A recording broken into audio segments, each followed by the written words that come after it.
From FedEx Forum and the American Home Shield Studio, this is The Odds Couple on GrindCityMedia.com.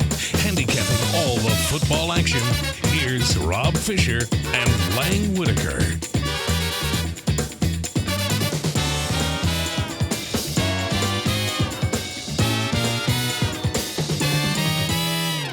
Hello, good people. Welcome to The Odds Couple. Rob Fisher, John Roser with you today. Yeah, John Roser today. John Roser today. He is in for Lang Whitaker. Devin Walker is in for John Roser. I'm Rob Fisher. Welcome to the program, everybody.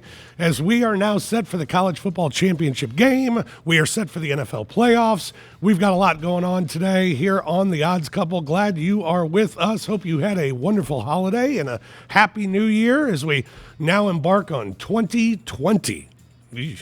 Make sure. Good thing we don't write checks anymore, because that was always the hardest thing. Yeah, I mean, I'm also just happy I made it to 2020. I mean, there were some questions there for a little while. Yeah, but we've done it. We've done it. Yeah, absolutely. And now we got playoff football. I know you're excited. Your 49ers, I know it gave you a heart attack over the weekend. Yes.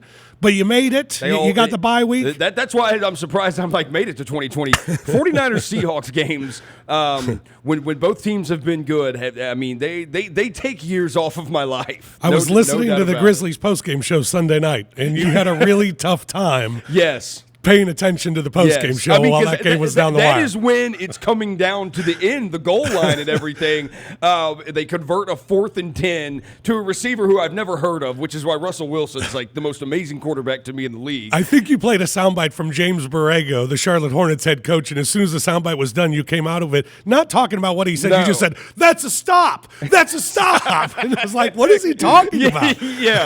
I was very, very, very distracted. As I told you, we talked about it yesterday in the media room, and you said, you like the Cardinals because you grew up in St. Louis. So when they were in St. Louis before they moved to Arizona, and you still kind of like them, but it's not like live or die. And I told you, do not dive into NFL fandom.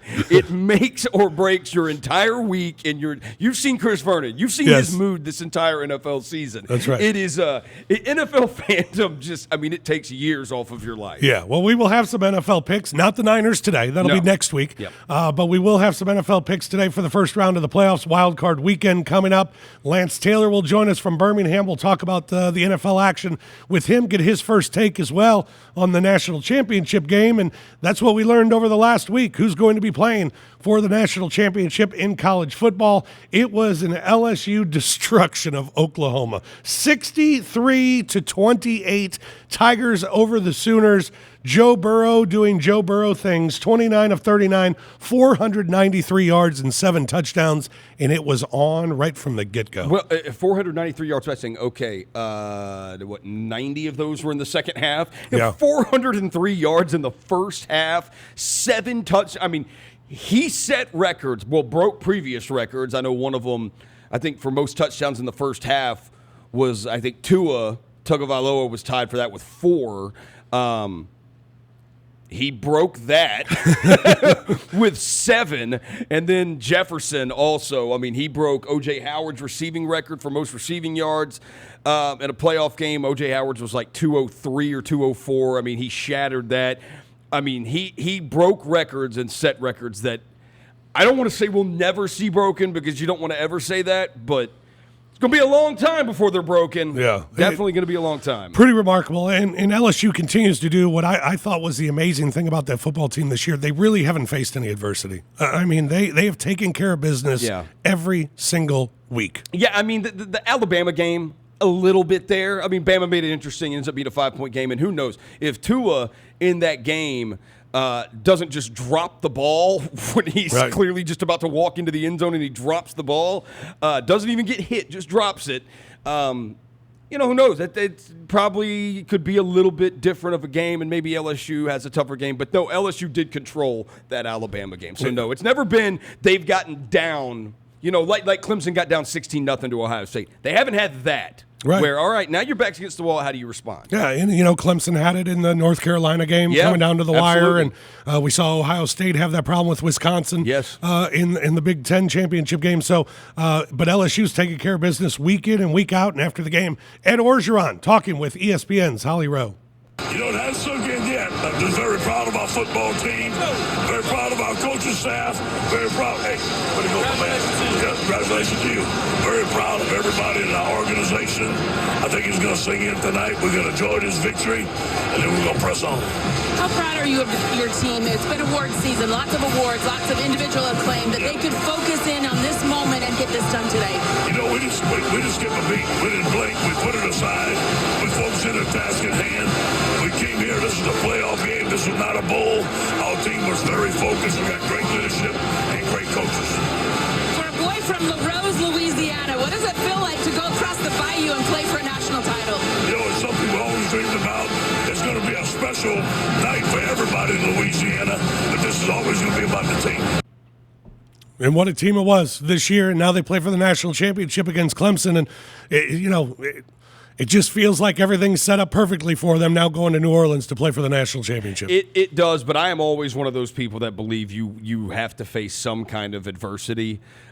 It seems, the DVD, or now I don't think they put out DVDs or the Blu-rays, like whatever's going to be streaming, streaming the championship. It's not the Sports Illustrated VHS you get now with your paid subscription or whatever. Whatever streaming championship documentary you're going to be watching, it feels like to me like the story is set perfect to win it in New Orleans for them. I won't sleep on Clemson. Not going to give away my pick yet, but I'm just saying. Well, that was the theme last week. Don't sleep on Clemson as they took on Ohio State, who many believed, if not LSU, Ohio State was the best all-around football team in the country. And Ohio State jumped on Clemson early in that game, got a lead early. Clemson battles back. Ohio State with a chance to win it at the end, the interception to end the game. Clemson wins it 29-23. It's 2 years in a row now without a loss. I mean, how can you sleep on Clemson? No, you absolutely can't sleep on Clemson. I saw today, I was reading that Dabo said if he had to give his team a grade, he would give them a B-. And he said the only reason he'd give them a B- is because of how they did perform and came back in that fourth quarter. Look, that game was an all-timer. It was exactly what we thought going in. Everybody thought this was the best matchup maybe we've had. And it is super cliche. It is super cliche to say, it's sad someone had to lose. Right. Those teams could play 10 times and they'd probably split all 10 of them. It'd go, each team would win 5 of them. But I genuinely believe that. I watched that. I mean, you know me with the Buckeyes all year long. There's no way you can watch that game and say, head and shoulders, Clemson is just a better team than Ohio State. They made the plays when they had to, and they won the game that night. But they very well could play this weekend if they played again, and it could go the exact opposite, and Ohio State can win that game. I thought, watching that, both of those teams are awesome. And on any other year, you could easily say, without a doubt, that's the best team in the country, and they're, without a doubt, going to be the national champions. We just are fortunate this year. There are 3 teams that are just that are unreal this year, and we're going to get to see 2 of them in the title game. But Ohio State, it is dude, don't hang your heads about anything. That team, they are awesome. And that game against Clemson, I'm marveling. I watched the game with Chris Vernon, and I'm watching this. I'm like, how many NFL players are on this field between both of these teams right here? No. The speed, how they hit each other. I mean, it was a violent game. Yeah, and Dabo Swinney kind of echoing what you said after the game, talking about the win and talking about, well, one team had to lose. This is how a championship game ought to be. I mean, unbelievable, the favor of God, first of all glory to God, but also the heart of Ohio State. I mean, what a football game. It's a shame somebody had to lose that game. I told Ron, I mean, that Ohio State team, what an unbelievable game. The quarterback, the back, just those guys played their hearts out. But in the end, our guys showed what they're made of. They got the heart of a champion. They got the eye of the tiger. And, man, the favor of God was just with us tonight. And just unbelievable. Amari been silent the whole game. And, man, I kept telling him, I was like, I'm telling you, you're going to make a play. And then I also, right before that last one, I told Nolan Turner, I said, don't be pouting. I said, you're going to make the interception to win this thing. And, I mean, it's just amazing to see it end like that. I'm just so proud of our team and our staff. Hard-fought game. We hung in there. You know, we're going to New Orleans. I guess we're playing LSU. So, let's go. 102 when leading after 3 quarters. It's just insane. 102.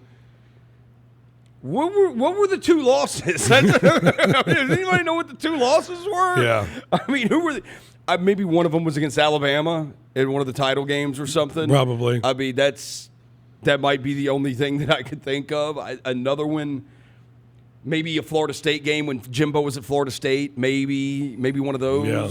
I mean, those would be the only ones. Florida State, because since 2011, Florida State did have that national title year with Jameis. Maybe that year. Maybe. That's pretty unbelievable. That's about all I could think of, though. Yeah, they go to the national title game now for the 4th time in the last 5 years and undefeated again for the 2nd consecutive season. We'll look at some of the numbers and some of the trends for the championship game coming up a little bit later on. We'll have our early pick for that game as well. We'll make a pick on it next week, as well as LSU will take on the Clemson Tigers. Speaking of the Tigers, it was a big weekend for the Memphis Tigers as they played in the Cotton Bowl. They lost to Penn State in Dallas in what was an entertaining football game, 53-39 the final score. Game was closer, I think, than the final score even indicated, as they were toe-to-toe most of the game, and Penn State pulling away at the end to win it by 2 touchdowns. But, hey, what a year for the Tigers, what a showing in the Cotton Bowl, and you know, you got to celebrate if you're a Tiger fan, I think. No, that it was unbelievable. You know, when I woke up, went and got myself some food, came back to the house, sat down just in time for the Cotton Bowl to start, to see, and I saw, you know, I had a bunch of friends that were there, and to hear what they were, you know, tweeting, texting me saying way more Memphis fans than I thought would be here. Yeah, it was 65-35. Yeah, Devin, you were there. Yeah, I was there. And I saw some people say that there were like 30,000 Memphis fans there. I mean, that is just – and they announced, 55,000? 54 was the number. And you have almost 30,000? It's crazy. I mean, that's incredible. That is awesome. I mean, obviously, it's an easy drive for Memphis fans to make. But to still all show out there, that's unbelievable. And you know the Cotton Bowl, it's a prestigious bowl. It's a bowl that's been around a long time. That's one you're always proud to go to. And the Cotton Bowl does not generally think of itself that's going to be a bowl game where there's a G5 school there. But they had to be impressed with how Memphis showed out there, too, with the fans, and Memphis just also genuinely being so happy to be there. It was awesome to see. I told Devin before the show, we've come a long way since the New Orleans Bowl. And I was at that one. And the New Orleans Bowl was great. And you had about 15,000 Memphis fans, and you felt like that was the pinnacle. Yeah. You know, I mean, getting to a bowl game for the first time in 30 years and just being there, and people were excited. And that's kind of when my mind changed of these bowls do matter, because it mattered to so many people. Yes. And seeing all those people and what it meant to them to get there. And that was really cool. And to see that many Tiger fans on Bourbon Street and to be at the Superdome for that day. But to come to this, the Cotton Bowl? I mean, and 30,000 people? They took over the city. I was there for 4 days, 3 or 4 days. And everywhere you went, there was Tiger Blue. From Ubers to restaurants to bars. I was in a couple Ubers, and I asked every Uber I was in, how many Tiger? What's the most you've seen, like as far as Penn State fans or Memphis fans? He was like, 3 out of 4. I've seen nothing but crazy Memphis fans. And that is so awesome. And I was like, that's so dope to see, because even on the field, the team performed. Yeah, the team performed. You didn't get blown out 50-0. You didn't get blown out. They fought hard, man. That game was in the balance until the end. So that's you know who really won that game? Riley Patterson won that game, because that dude, all these NFL teams that you see that don't have kickers, which is over half the league. Right. Oh, he made himself some money. He made himself some money in that game. In post-game, someone asked, I guess it was a Dallas reporter, he was like, so Riley, you kick really well in the stadium. Would you like to come kick with the Cowboys? and Riley was like, sure. I don't know if I can answer that question, but okay. Because he's still got another year, doesn't he? Another year, He's still got another year, yeah. Wow. I mean, he could cash and declare for the draft, and he would be a guy that got selected. But I thought, as far as the game, It was a competitive game. That Penn State defense is legit, and it's been one of the nation's best defenses all year. And for Memphis to put up 39 on them is incredible. The most points they've had scored on them all season, that Penn State team. And the other thing about it, I do kind of relate it to that Ohio State-Clemson game. I'm watching that Ohio State-Clemson game, and Ohio State comes out like madmen on them, and I'm sitting there. They're going to regret kicking field goals and not getting in the end zone when they should have. And as great as Riley was, if you had gotten in the end zone on a couple of those, it's a different game. You might win the game. Game. Afterwards, Ryan Silverfield, head coach of the Tigers, talking about that Tiger fan support. The Memphis fans have been absolutely phenomenal all season. We've had the support of the city, the community, the entire 901, and our players really do feel it. They can tell. And coming out of that tunnel at AT&T Stadium to look out there and see that sea of blue and the fans were yelling and cheering, and then to stay and applaud our young men, our student athletes as they were walking off the field. You know, they could have easily booed us or left early, but they all stayed and clapped. And credit to our fans, credit to our players that deserve that respect. So grateful for the way they turned out. And like I said, Brady mentioned earlier, we're always going to battle for them. It's not just the name on the back of our jersey, it's the name on the front that represents a wonderful university and a wonderful community.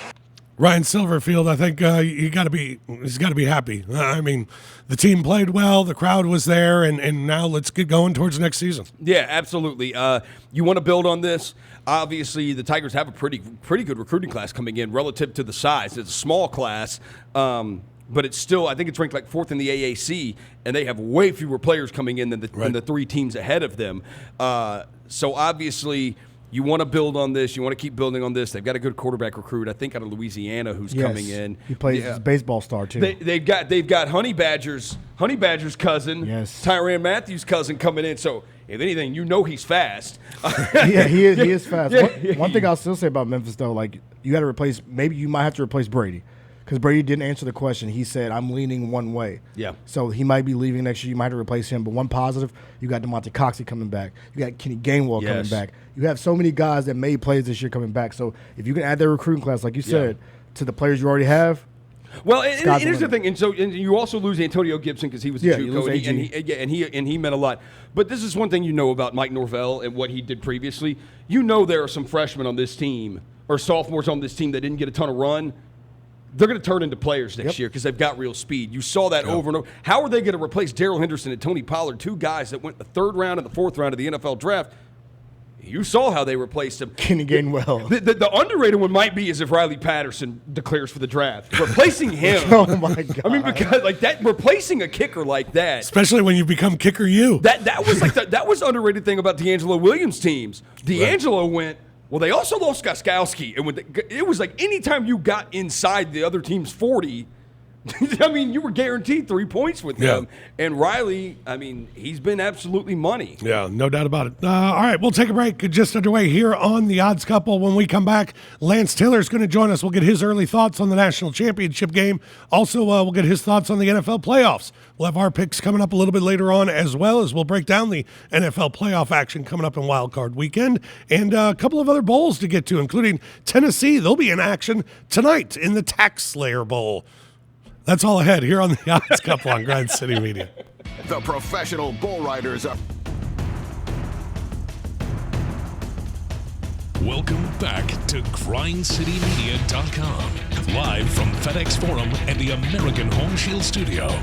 Now, here's more of The Odds Couple, Rob Fisher and Lang Whitaker. Hey, Grizz Nation, tip off the new year at the Grizz Bash, a Grizz-styled game night featuring cocktails, games, and more. Thursday, January 9th at FedEx Forum. Battle Jaron Jackson Jr. in the ping pong tournament, sink a putt with John Moran, or just enjoy all the festivities, including live music, great food, and drinks. Plus, participate in other classic games with Grizzlies players like Mario Kart, Cornhole, and more. It's game on as you sip and play your way around FedEx Forum. Tickets start at $75, and all the proceeds support the life-saving work at St. Jude Children's Research Hospital. For more details, visit Grizzlies.com today. Well, we talk about the national championship game being set, LSU and Clemson.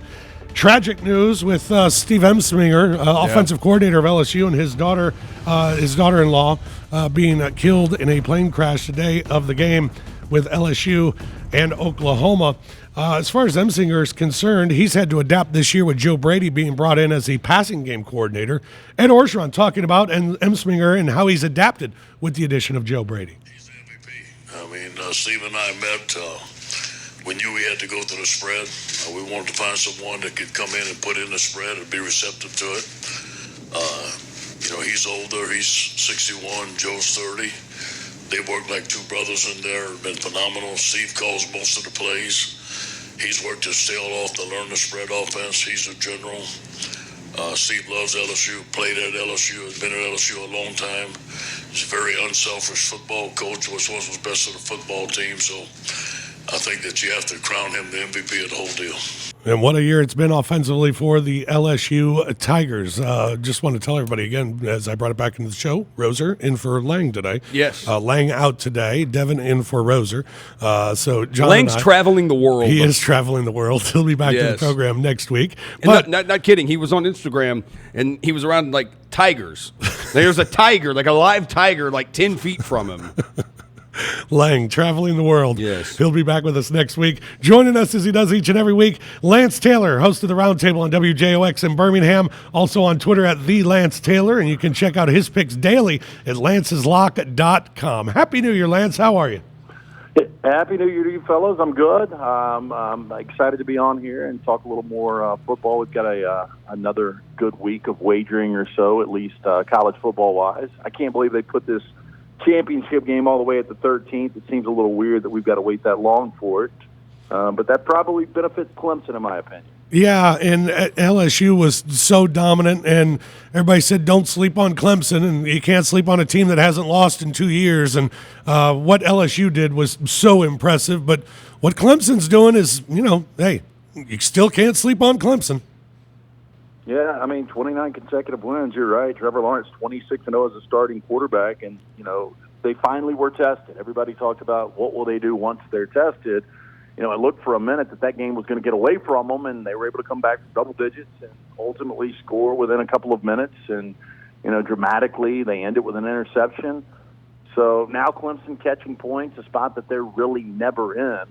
But LSU looks like a machine right now. I mean, this LSU, and I guess you guys probably would agree, I mean, that's probably the greatest college football playoff performance we've seen from an offense. But when you start to look at an individual performance, I don't know how it gets any better than what Joe Burrow did. No, I mean, he had 403 yards in the first half. I mean, I told Rob in the first segment, I was like, I mean, he broke records and set new records. I don't want to say that they'll never be broken again because you never want to say never, but it's going to be a long time.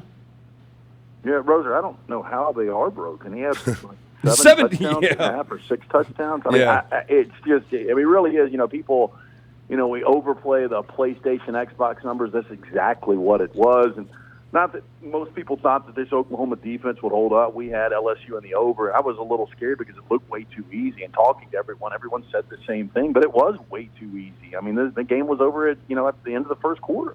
And for how good they looked, and for how good they've looked all season, to only be 6, why doesn't it feel like that's too easy?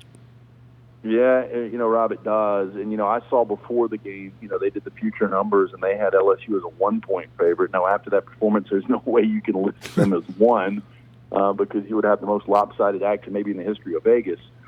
Still, under a touchdown, it looks really appealing to play LSU. I'm just going to buy with the time off the fact that Clemson has won 29 consecutive games. And as good as Burrow is, I ultimately think Trevor Lawrence will be the better quarterback. I'm still just astonished at how well Burrow has played this year. And you just wait for there to be a bad Joe Burrow game because of how inconsistent he was last year.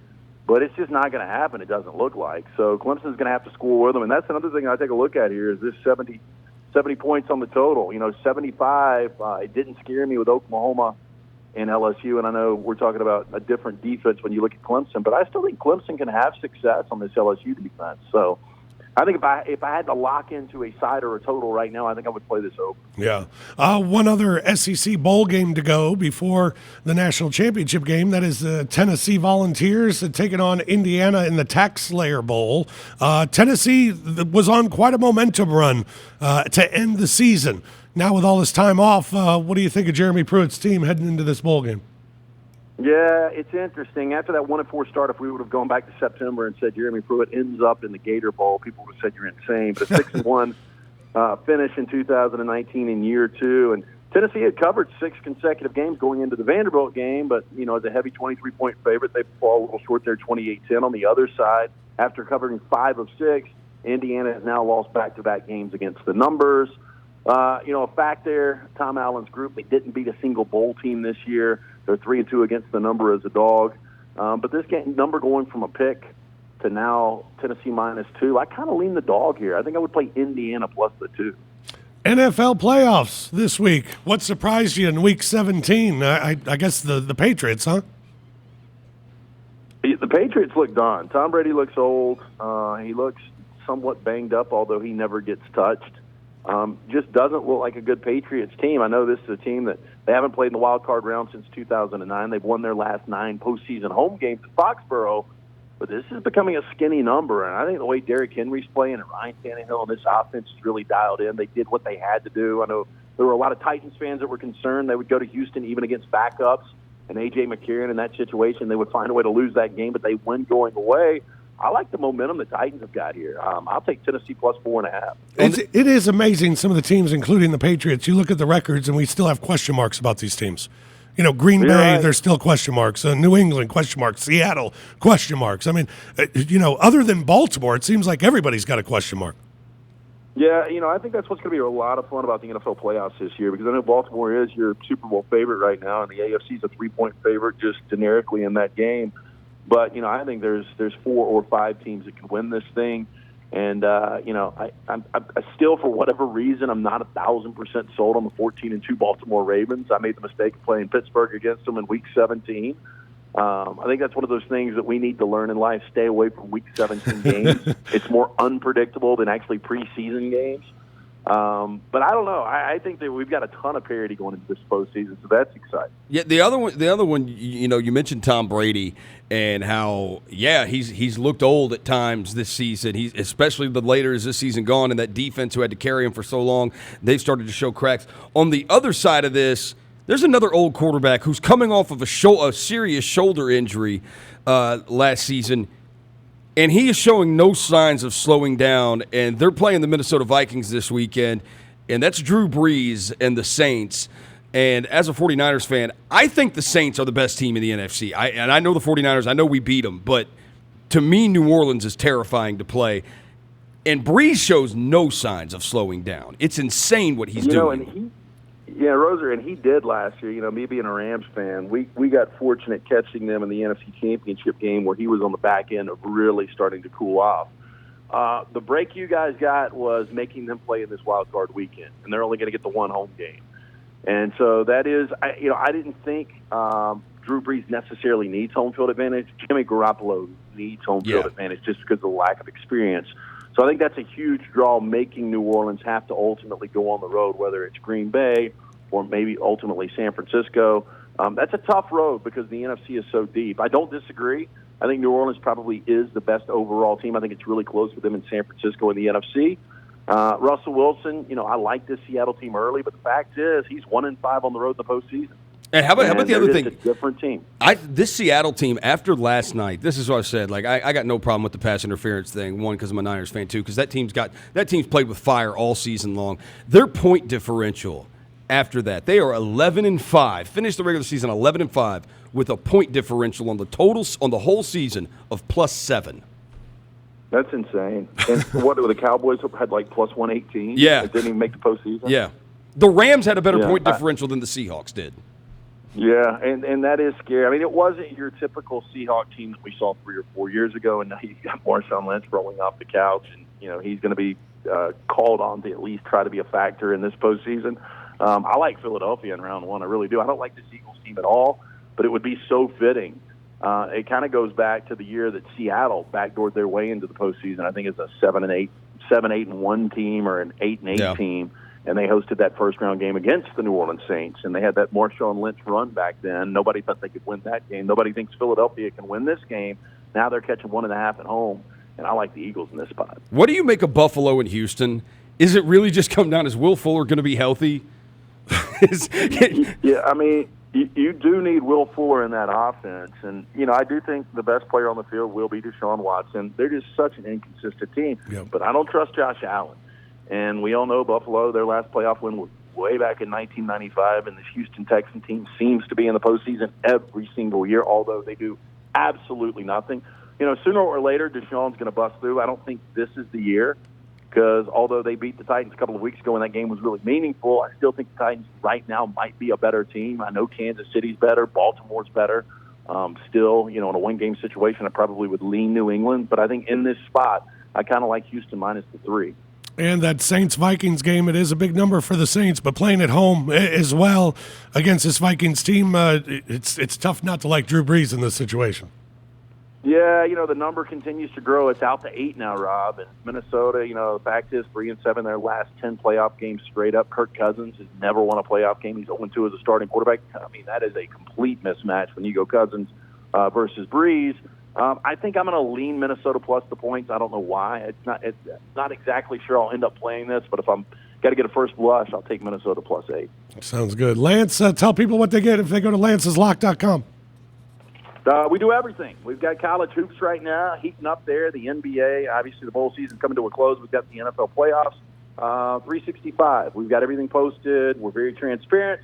It's real simple. It's $3 a day, $90 a month. LancesLock.com. That's LancesLock.com. Pre-play every single day. Sounds great. Lance, always a pleasure, man. Thank you much. We'll talk more NFL playoffs and national championship game next week. See you, boys. Thanks. Appreciate it. Lance Taylor joining us from WJOX in Birmingham, host of the Roundtable, and also LancesLock.com. Make sure you check that out. And he's on Twitter at the Lance Taylor.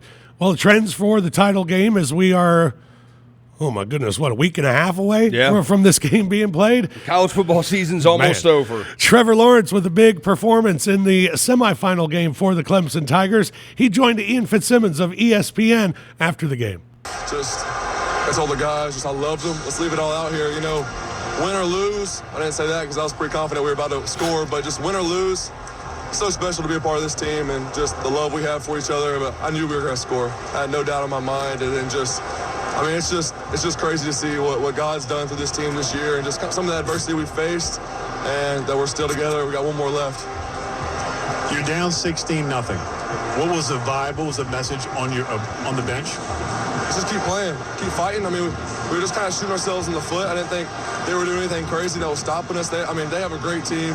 Hats off to them. I mean, that's probably the craziest game I've been a part of, and they played their tails off. But we just couldn't get anything going. We weren't finishing drives, and I just told them, just keep playing. It's going to come. Keep trusting our guys on defense, and it worked out.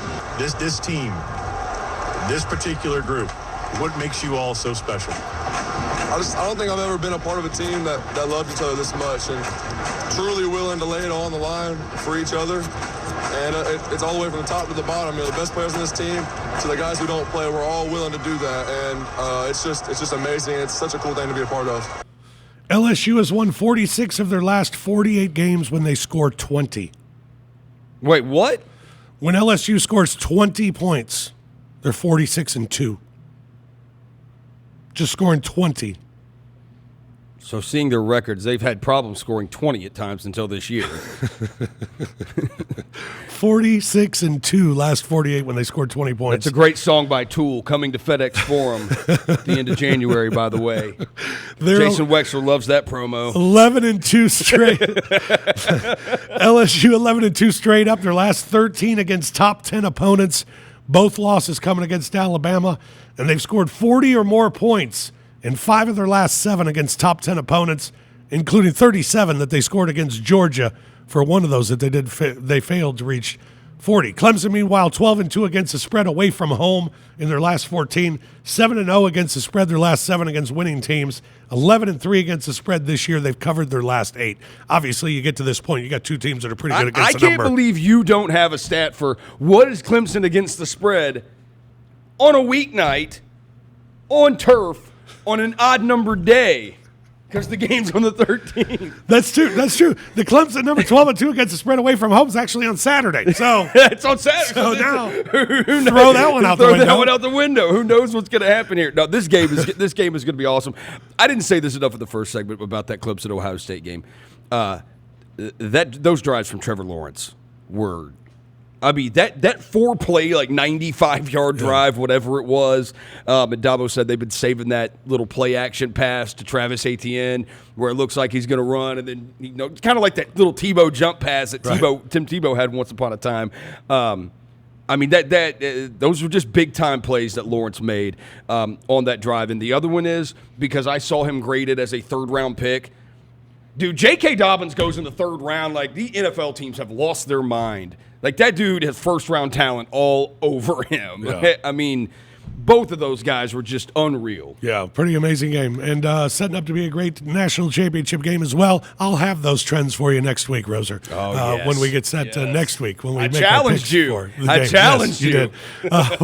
We'll do that next week. But we'll take a break now. When we come back, we'll have our pick for the Tennessee Tax Slayer Bowl. Also, we'll have our picks for the NFL playoff games coming up this weekend as well. That's all ahead here on The Odds Couple on Grind City Media. Welcome back to The Odds Couple. Rob Fisher, John Roser with you today, in for Lang Whitaker, who is traveling the world. Yes. Devin Walker in here as well, joining us here today. We got one other SEC bowl game before the national championship game, the Tennessee Volunteers. And what an incredible story the Tennessee Volunteers are this year. I mean, to be where they're at, considering where they were, what a disaster the season started out as, and to be where they're at now, pretty remarkable turnaround. No, I mean, that's what it's about. I mean, you can go one of two ways after that.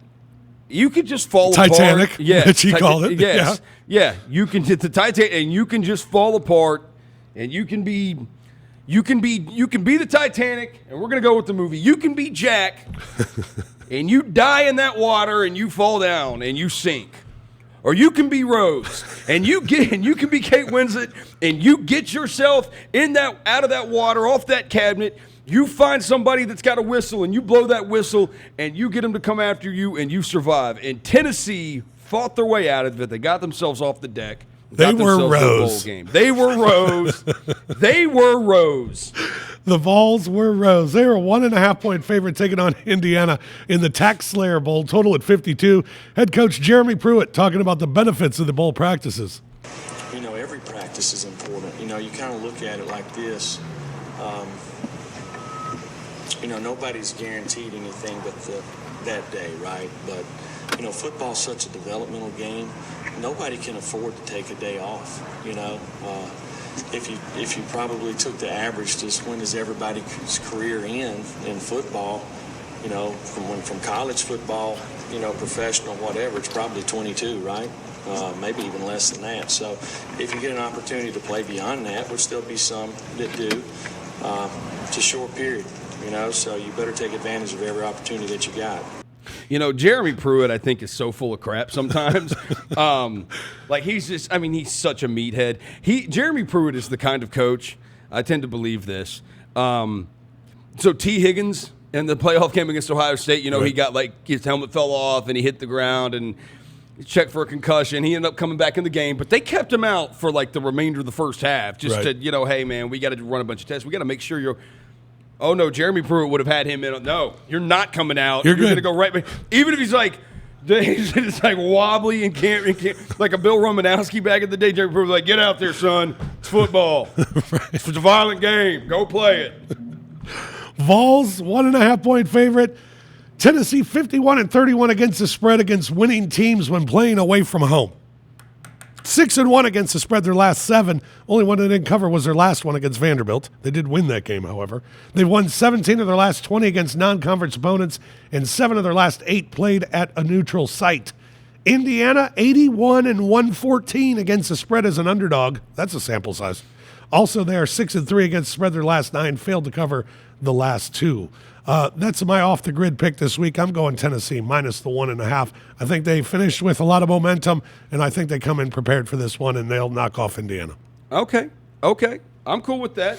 My off-the-grid pick, I'm also going to go with Tennessee and Indiana, but I'm not picking a side. I was going to take Tennessee on the money line. You said no. Don't do that. So I'm doing something different. We're taking the total. We're going to go over the 51.5 between Tennessee and Indiana. I think we're going to go over that. Indiana's got a good passing offense. That is one thing they do is they pass the ball. Their defense doesn't scare me at all as far as when it comes to Tennessee. Both of these teams had time to prepare. I think we're probably going to get a game that's like 34-27, 34-30. I think we're going to get a game like that. All right. I like the over the total. NFL playoffs are set for the weekend as well. And Drew Brees, quarterback of the New Orleans Saints, talking about, well, even with their unbelievable record, they got to play wild card weekend. It's extremely difficult, and obviously it was a strong year in the NFC. There's a few other teams out there that are in that position. I think it's rare to be 13-3 and potentially be a 3 seed, right?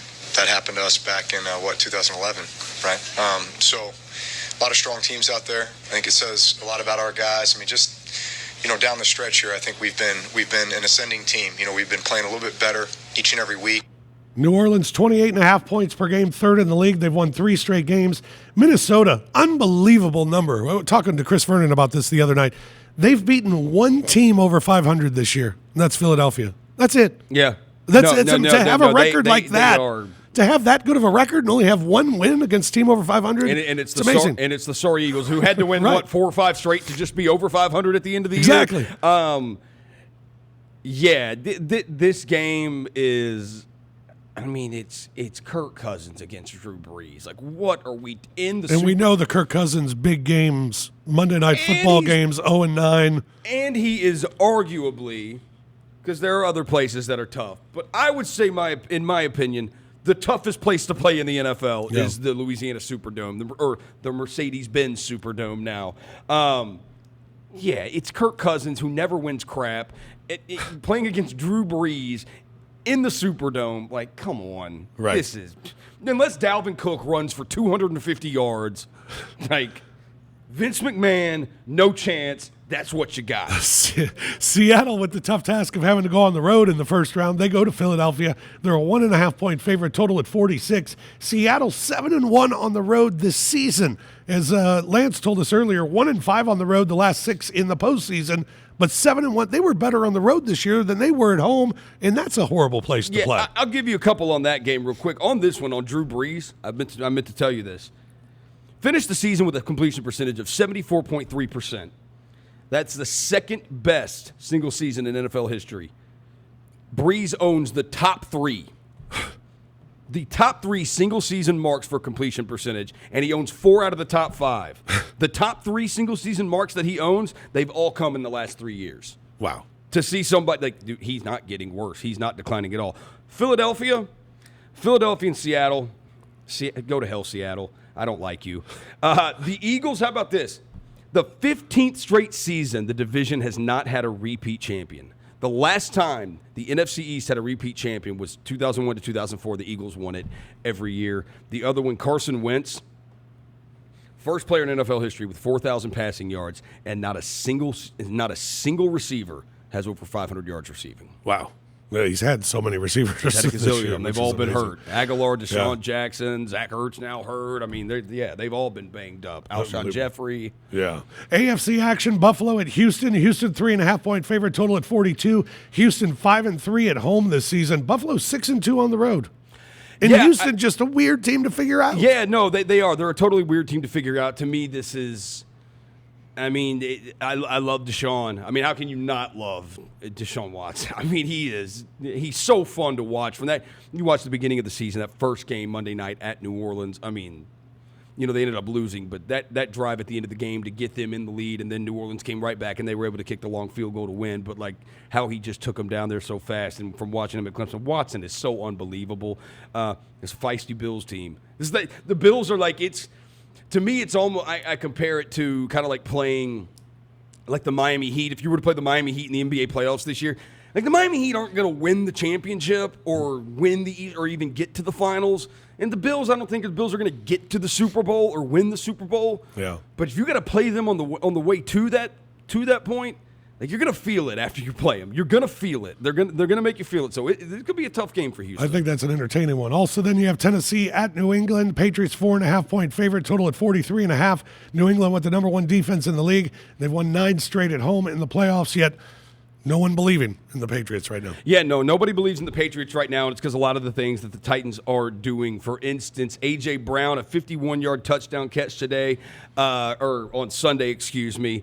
A.J. Brown, 4 touchdown catches of 50 or more yards this season. That is the most by a rookie since Randy Moss had 5 of them in 1998.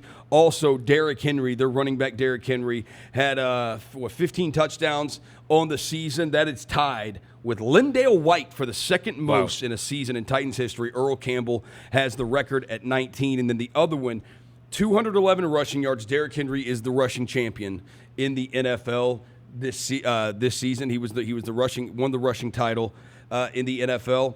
He is the first Heisman Trophy running back to win the rushing title in the NFL since Ricky Williams in 2002. Wow. No, we haven't had a ton of running backs. It's been a quarterback award. Yeah. It's been a quarterback award. No doubt. All right, time for our picks. We'll start with Fish's 5 this week.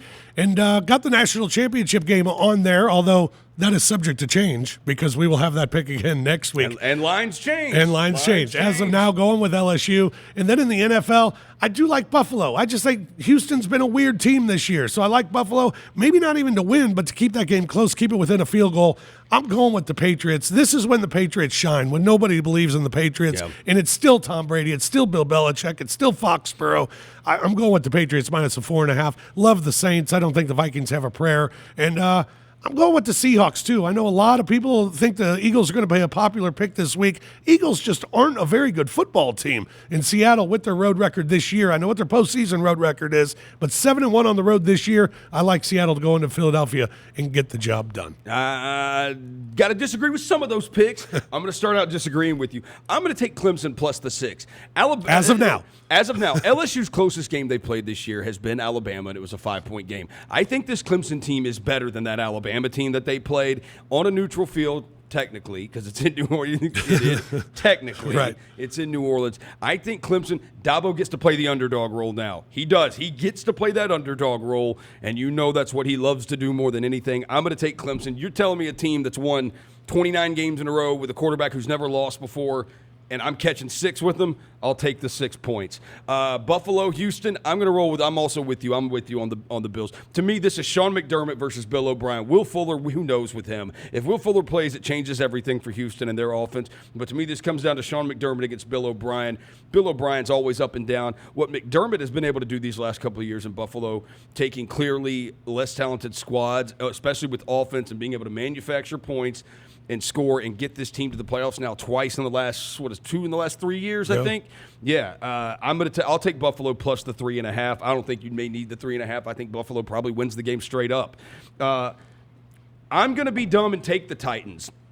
Last time that a head coach faced off against his former player in the playoffs, not like an understudy head coach, not like a coordinator, right. a former player of his.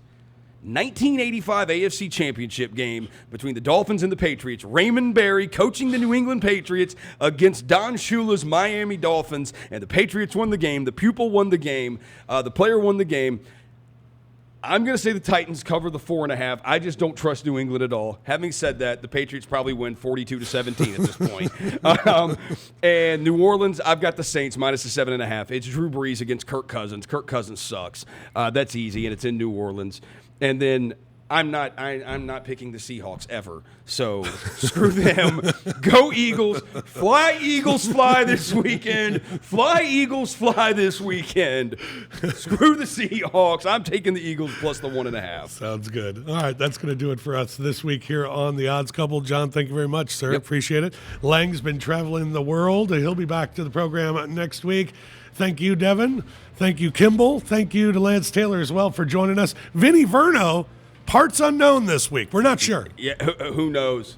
Celebrating the new year. We knew we weren't going to talk about that. that. Yeah, I mean, I hope he's okay. I think he had He might be still celebrating his big Clemson win. That's right. He might be celebrating his big Clemson win. I know Vinny loved that Clemson -2 against Ohio State. He might still be celebrating. He did text and say he'll join us next week, though. Okay, so he is alive. He is alive. We know Yes, he's alive. yes, yes. We know he's alive. All right. We'll talk to you next week on The Odds Couple. Listening to The Odds Couple from the American Home Shield Studio on GrindCityMedia.com. Tune in next week for more football handicapping with Rob Fisher and Lang Whitaker.